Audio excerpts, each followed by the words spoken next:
Omega and Rolex, two watchmakers that have been coexisting in the watch industry for over a century now.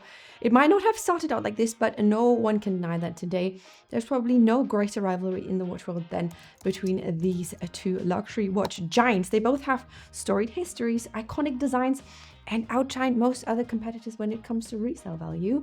This entire rivalry is no longer about just, picking sides. It goes way deeper than that, which is why for today's video, I want to get to the bottom of all of this. Why do we keep pitting them against each other? What happened in the past that seemingly kickstarted this whole competition? And is there even such a thing as a winner in all of this? Let's find out and get started. Founded in 1848, Omega is the significantly older of the two brands, going back to Swiss pocket watchmaker Louis Brandt, who had a small workshop in La Chaux-de-Fonds. His watches were sold across Europe, and his financial success created the foundation to the brand that would later become Omega. When Louis died, his two sons moved the workshops to Biel because they wanted to take advantage of the bigger, more industrialized city of Biel, which gave them access to more skilled watchmakers and just overall modern machinery. It was just more convenient. It really didn't take long for Omega to flourish even more under the care of the two brothers. They did a really good job. For example, 10 years before Rolex even started out, they invented a revolutionary 19-line caliber with interchangeable parts, a huge hit at the time. So huge, in fact, and revolutionary that it inspired the naming of the brand, because they themselves called this caliber Omega and decided to call their company Omega in 1903. Their rise to success continued, and they quickly found their niche by providing timekeeping services for sporting events like, and I think that's really cute, the Gordon Bennett Cup in 1909, which was an international balloon race. They also did the Olympic Games in LA in 1932 and launched their first commercially available diver, the Omega Marine. It took a couple of more decades for them to release their own iconic Seamaster in 1948, the Constellation in 1952, and the Speedmaster in 57, which is their most successful line of watches to this day, because in 1965, after extensive testing and all that, none other than NASA picked the Swiss-made Speedmaster as its official chronograph for a manned space mission. That led to the Speedmaster being the first watch on the moon, and let me tell you, rightfully so, Omega won't let you forget about that, and their marketing has not been the same ever since. As most Swiss watchmakers, Omega too struggled during the quartz crisis in the 1970s and 80s, but they made the smart move to, not get rid of their mechanical watches entirely, while also producing some quartz movements, which is how they survived those two crazy decades. Another big marketing milestone was the switch from Rolex to Omega, from the fictional character James Bond. He used to wear a submarine in the movies, but switched to a Seamaster from Omega in 1995 when they started filming for GoldenEye, and it has been James Bond's watch ever since. So in 2015 then, Omega proved their mastery in watchmaking again by introducing their master chronometer certification in partnership with METAS. That's the Swiss Federal Institute of Metrology. So they basically upped their game in terms of robustness and accuracy even more, and made it tougher for themselves. Pretty much. It's, like you would be climbing Everest and just, throw away your oxygen tank when you reach the Hillary step and just decided to go on from there without it. So for now, Omega is still providing James Bond with his watch and remain the official timekeepers of the Olympic Games, among lots of other things. According to the latest Watch Charts market report in collaboration with Morgan Stanley, they estimated that 28 out of the 35 tracked Swiss watch brands, including Omega, recorded a negative performance, seeing the average prices on the secondary market fell 3.8%, I think, which still puts Omega in the upper half, leaving Rolex behind with a fall of 5%. But that's not to say that the market prices now are crashing. On the contrary, they show a slight recovery even from the previous years after the COVID pandemic hit, but it's still an interesting development. So that is that. And then we have Hans Eberhard Wilhelm Wilsdorf, who was born in 1881 in Germany, who showed a very early interest in watches very early in his life. He then went on to work for a Swiss watch exporting firm when he was younger, which, pretty much kickstarted this whole entire giant thing that is now Rolex today. It started out with a different name, though. The company and watchmaking business that later became Rolex was founded in 1905. Different to other watchmakers at that time, Wilsdorf and his brother-in-law Alfred Davis recognized the potential in wristwatches. To them, they could be so much more than just timekeepers. They focused on making them not only more reliable, but also elegant to compete with the pocket watches, which were still very much en vogue at the time. The name Rolex then was given to the company in 1908, and the story goes that Wilsdorf and Davies had the foresight that their brand would be a global success because they wanted to create a name that would be, easy to pronounce in any language, but would also look aesthetically pleasing on watch dial. And I have to commend them for their foresight. That's amazing. In 1910, they obtained the first ever chronometer certification for the wristwatch from the official watch rating center in Wien in Switzerland. And in 1926, Rolex hit it out of the park with creating the Oyster case, a very famous one still to this day, the first waterproof wristwatch case, and the automatic winding mechanism a bit later, the perpetual rotor in 1931. And Rolex was very quick to use something we now call brand ambassadors to make their brand known to a wider audience, and their watches very quickly became, because of that, synonymous with precision and reliability, in part thanks to their association with equally professional and exceptional individuals like Mercedes Gleitze, for example. If you want to hear this story, I've made a video about it. I will link it for you in the description box down below. By introducing the Datejust in 1945, Rolex has also created a very simple and classic wristwatch that, to this day still remains as one of the most popular watch models ever, followed by the first Submariner in 1953. Then you've got the GMT Master, very iconic, in 1954, and the Day-Date in 1956. Can't miss that one. And even after Wilson's passing in the 60s, Rolex remained very successful and managed to slide through the quartz crisis comparatively unharmed. Rolex kept on focusing on sponsoring and supporting exceptional endeavors like sending a prototype, the Deep Sea Special, to accompany the Bathyscaphe Trieste on its record-setting dive down the Mariana Trench in the 60s.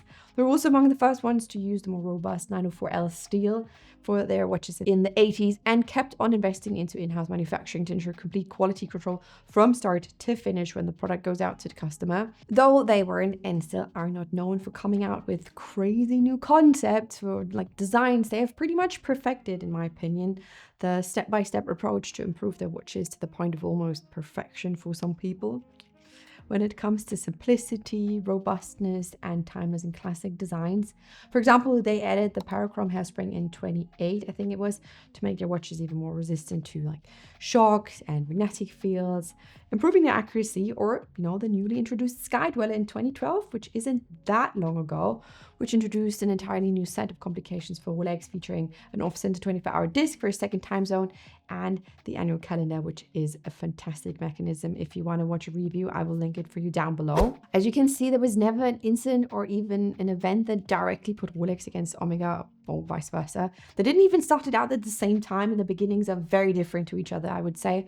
Omega started out kind of from the inside with the watchmaking itself, while Rolex picked up from where others have started, but were one of the few who understood the true potential and turned the entire watch industry into the state that it is today. But why do we still compare them like no other brands? Well, I think we can summarize it to the following points. Both Omega and Rolex have been around for over a century and occupy a similar price bracket in the luxury watch market, and have been doing that for a while now. If someone is looking to purchase a high-end luxury Swiss watch, it's common for these two names to be, the top contenders, because they both fall, at least, when it comes to the initial retail price, into the same price bracket, with about 6,000 to 7,000 as a starting point for the more basic models like an Oyster Perpetual, for example, or the Speedmaster from Omega. Both brands are known for significant contributions to watchmaking. Rolex developed the first waterproof wristwatch case, which I told you about before, the Oyster case, and introduced the perpetual rotor in automatic watches. And then you have Omega's coaxial escapement, developed in partnership with George Daniels, was hailed as a significant advancement in mechanical watchmaking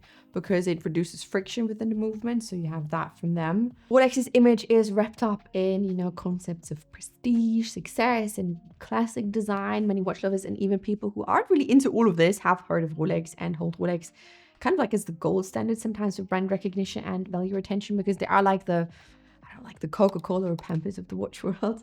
Omega, though equally prestigious, has cultivated a slightly different identity, particularly around exploration and sports, like the Speedmaster for space exploration, the Seamaster for marine adventures, and official Olympic timekeeping. Additionally, you have James Bond bringing Omega Seamaster in modern films, and that has also helped solidify Omega's cultural appeal. And I would even go as far and say that Omega is perceived in bits to be the more sophisticated of the two.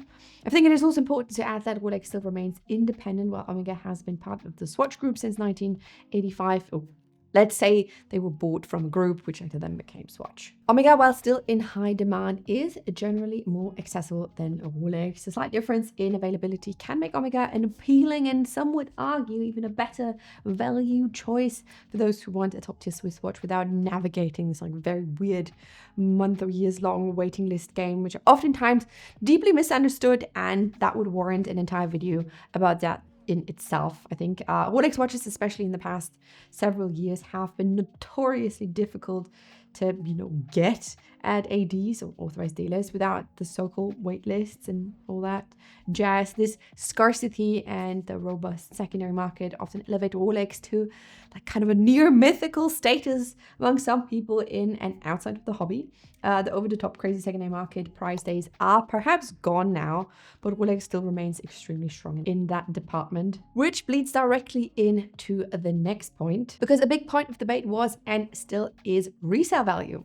Rolex generally holds a resale value better than any other Swiss watch brand, which is attractive to many buyers who see luxury watches as this kind of like investment, or at least let's say the better option financially if you do not want to waste away too much money buying and selling watches to wear. Omega's resale value can be slightly lower, though this is not a hard and fast rule. Certain limited edition Speedmasters and vintage pieces can command very strong prices on the secondary market, but it is definitely less easy to find, the right buyer for the price you're asking for some of these special Omega models. Both brands have also multiple lines catering to different lifestyles and preferences. You've got divers, chronographs, dress watches, sports models, and all of that. So it is easy for people to compare, for example, a Submariner against a Seamaster or a Speedmaster against a Daytona, because for every category or complication, both of them offer a certain model. And now looking at all of that combined, looking at the big picture, it would be crazy to not compare those two. I mean, though we, and I mean, people within the hobby love to argue about these things, we can't ignore the simple fact that Omega and Rolex share more similarities than differences. This entire Omega versus Rolex debate exists because these two storied Swiss watchmakers occupy very similar spaces in the market, but each have a very distinct identity, history of innovation, and type of, I don't like to use the word, but it kind of fits, aura or prestige to them. And so this overlap and the many points of comparison, like from technical specs and aesthetics to brand image and resale value, inevitably lead people to weigh one against each other. Whether you lean Omega, Rolex, or kind of somewhere in between, both brands have their own strong selling points that continue to fuel this not often friendly, but sometimes friendly rivalry. Ultimately, it will always be a very subjective decision whether you go for one brand or the other or both. I am myself a proclaimed Rolex fangirl, but that isn't to say that there are no Omega watches that I like. I love the Orbis Speedmaster. I think it's one of the coolest chronographs out there. And the Aquaterra with the silver dial will always be my number one recommendation if you're looking for an elegant but very sporty watch from Omega. I love that one too. And that is all I have for you guys today. I hope you enjoyed this deep dive into the history of the two biggest watchmakers, and I hope that explained to you this kind of weird rivalry between these two and where this is all coming from. Let me know what you think of this debate in the comments down below, and if you have enjoyed this video, make sure to give it a thumbs up and subscribe to my channel to not miss out on any new videos that I post. Thank you so much for watching, and I will see you in my next video. Bye!